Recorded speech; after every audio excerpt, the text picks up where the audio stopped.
దేవుని యొక్క వాక్యం కీర్తనల గ్రంథం 30వ కీర్తన మొదటి నుంచి చివరి వరకు మనం మార్చి చదువుదాం. కీర్తనలు 30. యెహోవా నా శత్రువులకు నా విషయమై సంతోషింపక నీవు నన్ను ఉద్ధరించి ఉన్నావు, అందుకై నేను నిన్ను కొనియాడుచున్నాను.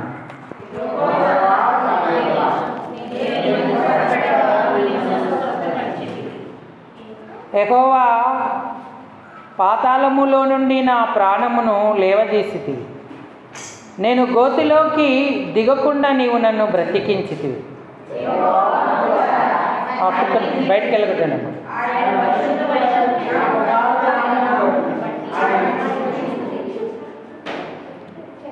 అదేవద్దమ్మా కుక్క, బయటికి వెళ్ళి పంపించేసి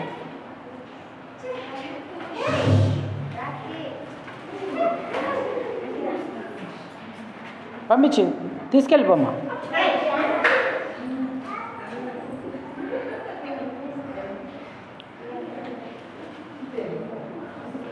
యెహోవా భక్తులారా ఆయనను 5వ వచనమా,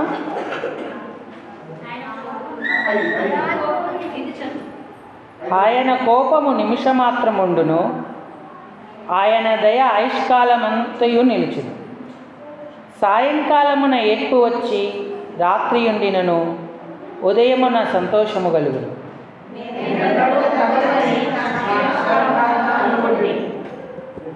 యెహోవా దయగలిగి నీవే నా పర్వతమును స్థిరపరిచితివి, నీ ముఖమును నీవు దాచుకొనినప్పుడు నేను కలత చెందితిని.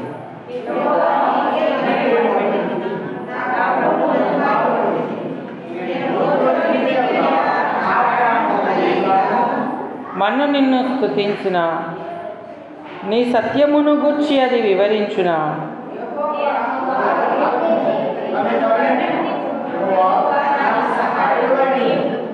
నా ప్రాణము మౌనముగా నుండక నిన్ను కీర్తించినట్లు నా అంగలార్పును నీవు నాట్యముగా మార్చి ఉన్నావు.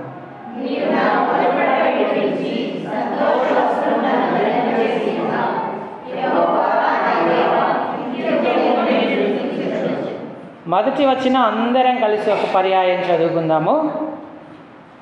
యెహోవా నా శత్రువులను నా విషయమై సంతోషింపనీయక నీవు నన్ను ఉద్ధరించి ఉన్నావు, అందుకై నేను నిన్ను కొనియాడుతున్నాను. చాలండి.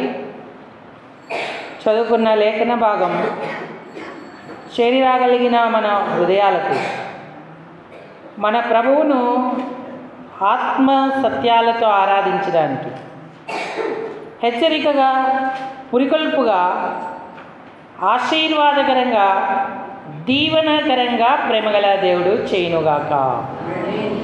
ఆమేన్. ప్రభు ప్రజలారా,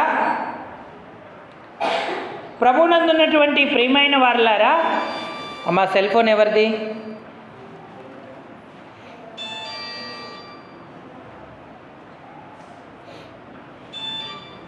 సైలెంట్లో పెట్టండి.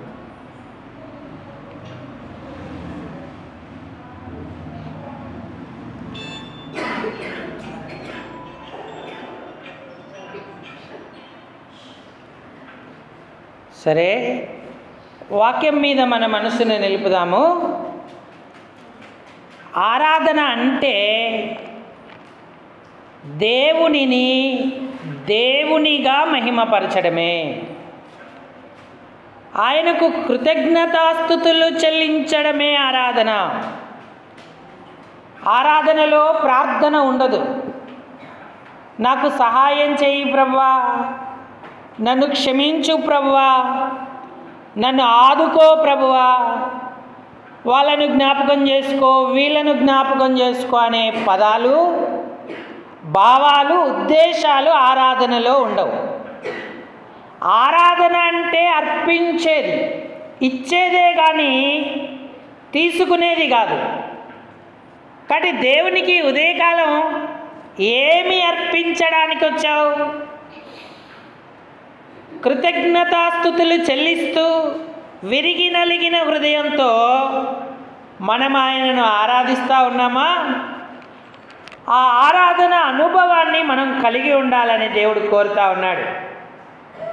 కాబట్టి నా ఆధ్యాత్మిక జీవితంలో దేవుడు చేసిన మేలులకు, ఉపకారాలకు మన హృదయం ఎప్పుడు కూడా ఉప్పొంగుతూ ఉండాలి. ప్రభువును బట్టి అతిశయపడుతూ ఉండాలి. ఆయన మనల్ని విడవక ఎడబాయక ఎన్నో గొప్ప కార్యాలు చేస్తూ ఉన్నాడు. నిజమైన ఆరాధకుని అనుభవం ఎలా ఉంటుంది అంటే 45వ కీర్తన మొదటి వచనం చదవండి.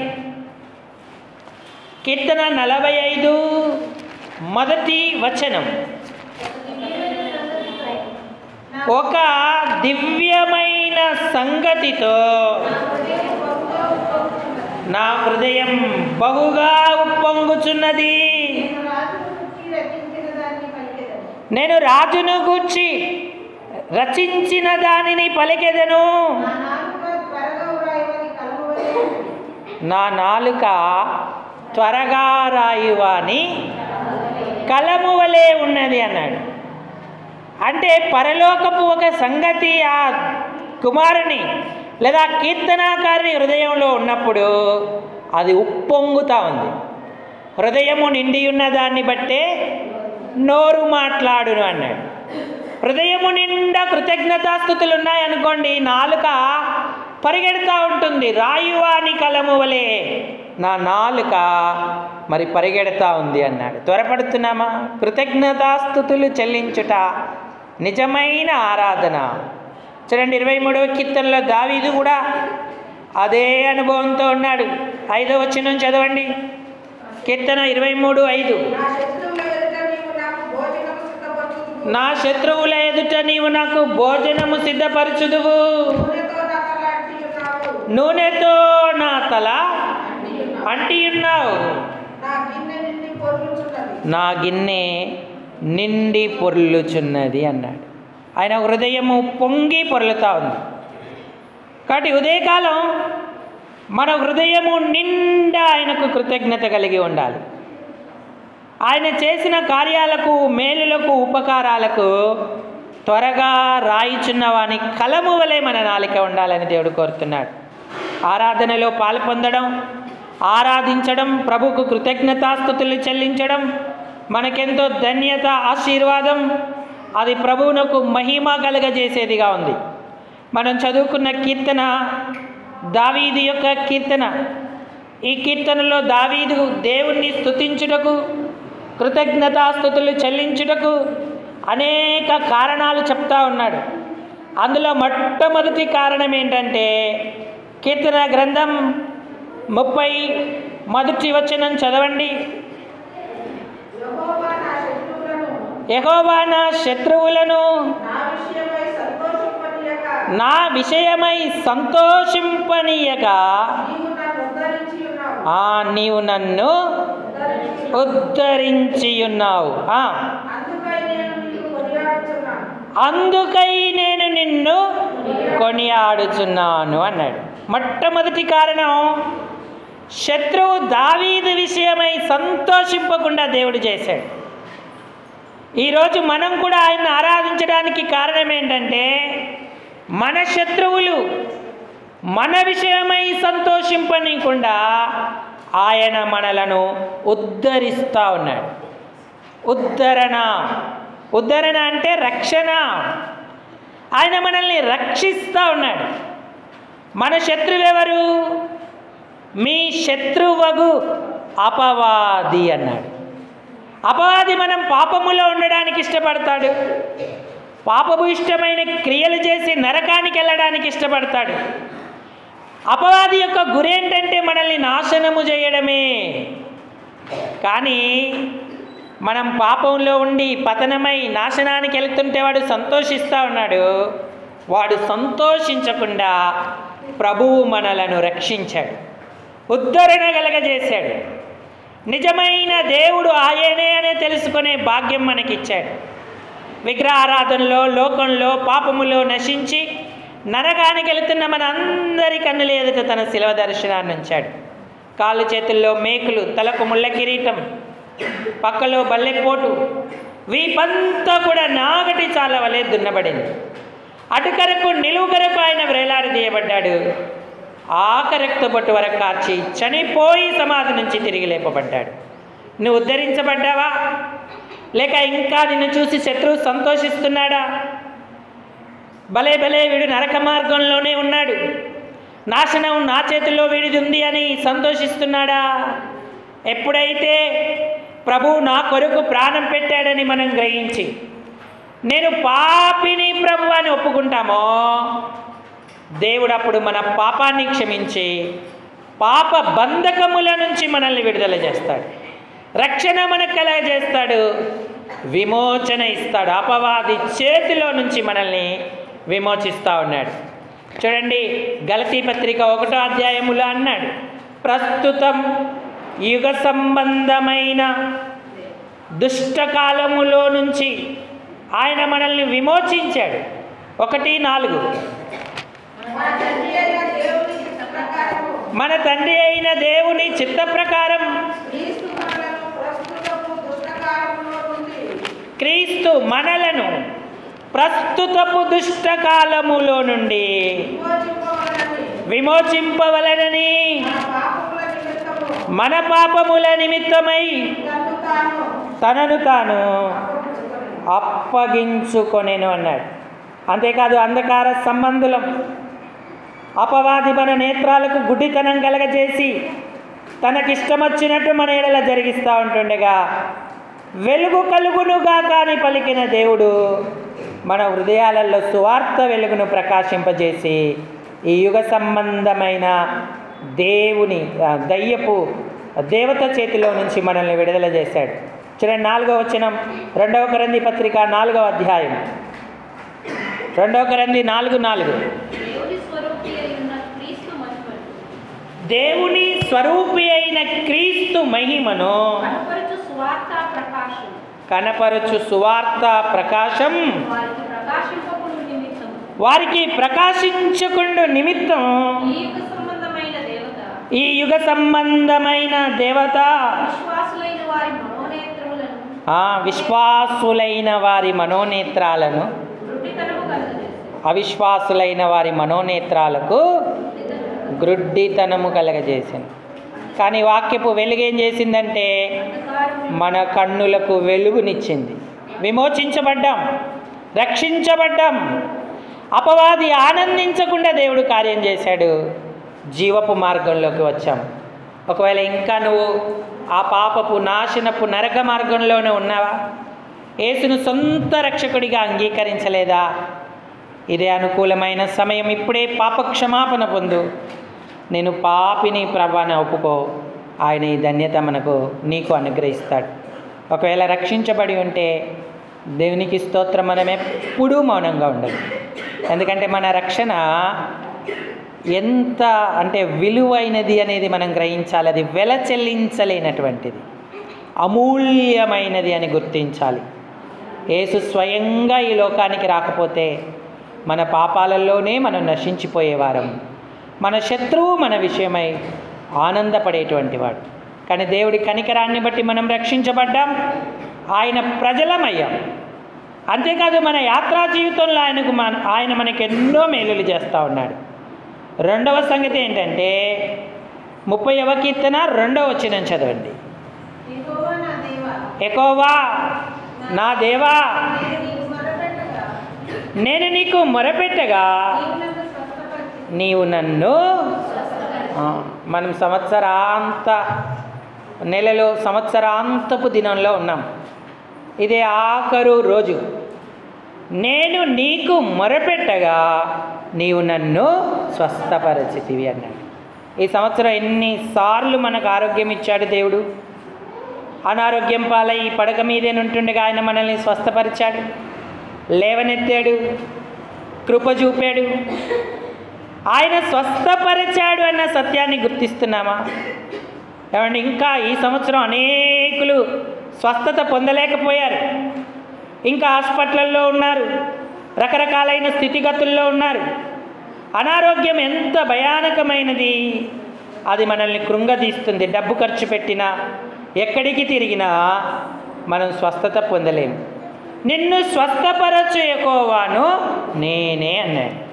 మరి మనం స్వస్థపడ్డామంటే ఎంతగా కృతజ్ఞులమై ఉండాలి.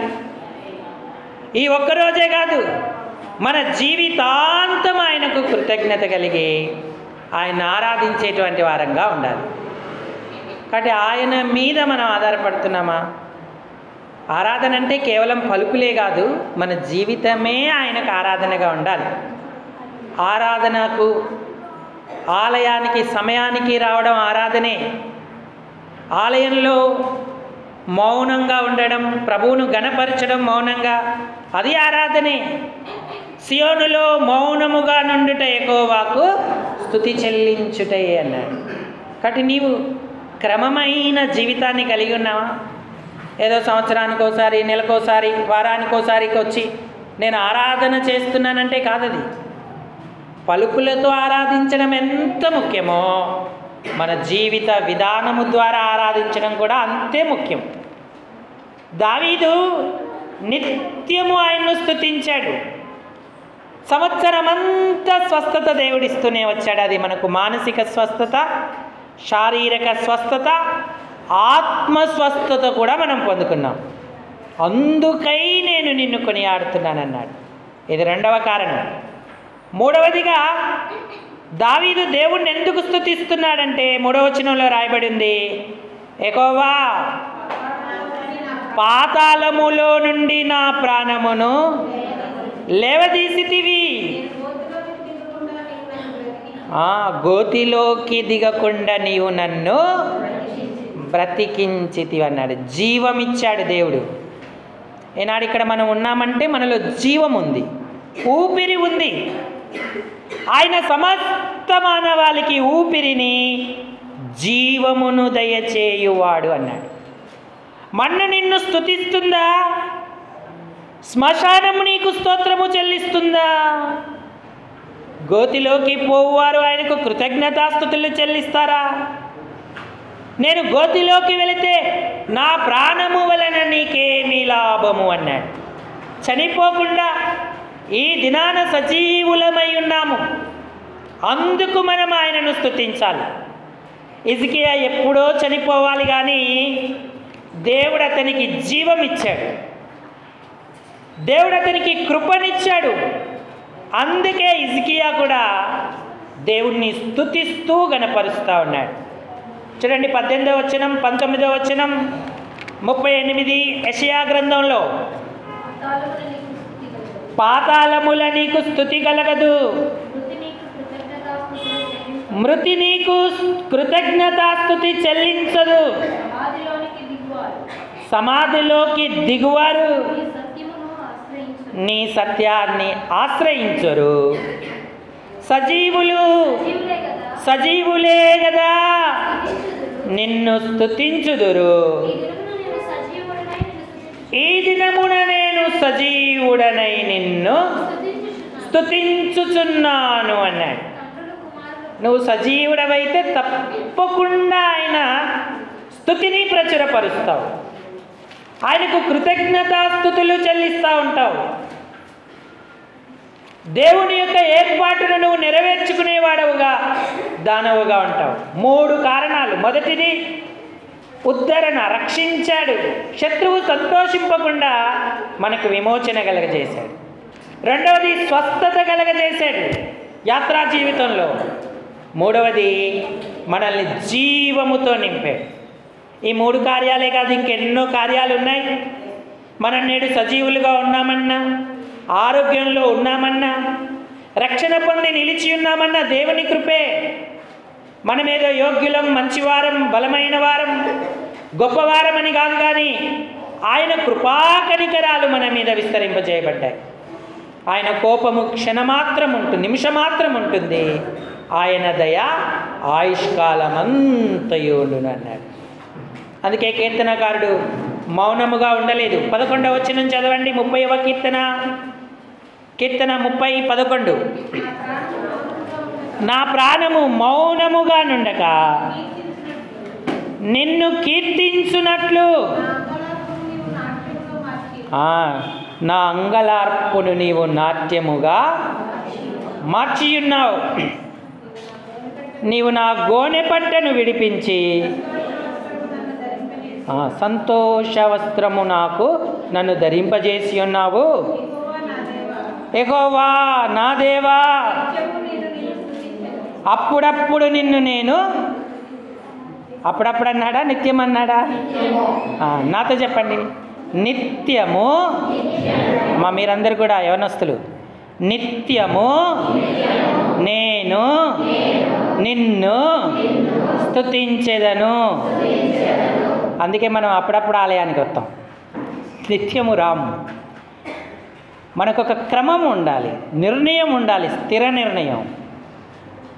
మనకు పార్టీలు ఫంక్షన్లు ఉంటే తలనొప్పి రాదు, కడుపు నొప్పి రాదు, గ్యాస్ ట్రబుల్ రాదు. ఆదివారం వస్తే ఏంటో తలనొప్పి వస్తుంది, కడుపు నొప్పి వస్తుంది, గ్యాస్ ట్రబుల్ వస్తుంది. నేను వద్దామనుకున్నాను బ్రదర్, బయలుదేరేసరికే నాకు కడుపు నొప్పి వచ్చింది. మరి ఎప్పుడు మనం ఇలాంటి అనుభవంలోకి వస్తాం? నిత్యం ఎప్పుడు స్తుతిస్తాం. అంగలార్పు ఎవరు మారుస్తారు? నాట్యంగా ఎవరు చేస్తారు నీ అంగలార్పును? నీకు సంతోష వస్త్రం ఎవరు ధరింపజేస్తారు? రక్షణను నిర్లక్ష్యము చేస్తే ఎలాగూ తప్పించుకుంది. సంవత్సరమంతా గొప్ప మేలులు చేసిన ప్రభువును పలుకుల ద్వారానే కాదు, మన జీవితము ద్వారా కూడా ఆయన ఆరాధించాలి. ప్రభు, నువ్వెంతో గొప్పవాడు, నిష్ప్రయోజుడను, పనికి మాలినవాడను, అయినను నన్ను ప్రేమించి నా శత్రువు నా విషయమై సంతోషించకుండా నన్ను ఉద్ధరించావు. నాకు ఇచ్చిన ఈ రక్షణకై స్తోత్రం. సాతాను తలను చితక తొక్కినందుకు కృతజ్ఞతలు. నరకము నుంచి విమోచించిన నీ ప్రేమకు స్తోత్రం అని చెప్పాలి. ఈ సంవత్సరం అంతా నేను ఎంతో అనారోగ్యం పాలయ్యాను ప్రభు. నీవే నన్ను స్వస్థపరిచావు, ఆరోగ్యం ఇచ్చావు. డాక్టర్లు, డబ్బులు, మెడిసిన్స్ కాదు ప్రభు, నీ వాక్యమే నన్ను బాగు చేసినది, నీకు స్తోత్రం అని చెప్పాలి. అంతేకాదు, నేను సజీవుడనై ఉన్నానంటే అది కేవలం నీ దయే ప్రభు. నాకు ఇచ్చిన ఈ గొప్ప జీవానికి వందనాలు. నేను పాతాళంలోకి వెళితే నా ప్రాణం వలన నీకేమి ప్రయోజనం? నేను నేడు సజీవుడనై నిన్ను స్తుతిస్తున్నాను అంటున్నాడు హిజ్కియా. 15 సంవత్సరాల ఆయుష్యాన్ని దేవుడు హిజ్కియాకు పెంచాడు. ఎందుకంటే హిజ్కియా యెహోవాను హత్తుకున్నాడు. దూరంగా లేడు, హత్తుకున్నాడు, కౌగిలించుకున్నాడు.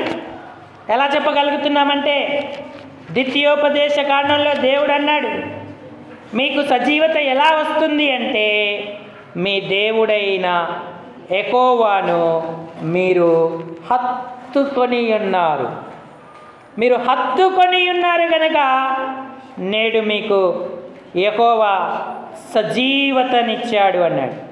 ఈనాడు అలాంటి ధన్యతను మనం కలిగి ఉన్నాం. 15వ అధ్యాయములో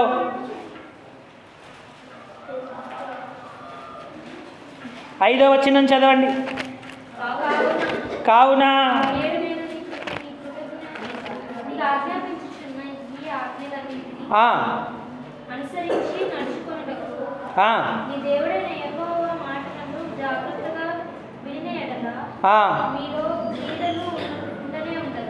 మీరు ద్వితీయోపదేశ కాండం 4వ అధ్యాయానికి రండి. 4వ అధ్యాయంలో 4వ వచనం చదవండి. ఇక్కడ స్పష్టంగా మనకు అర్థమవుతుంది. మీ దేవుడైన యెహోవాను హత్తుకొనిన మీరందరూ నేటి వరకు సజీవులైన.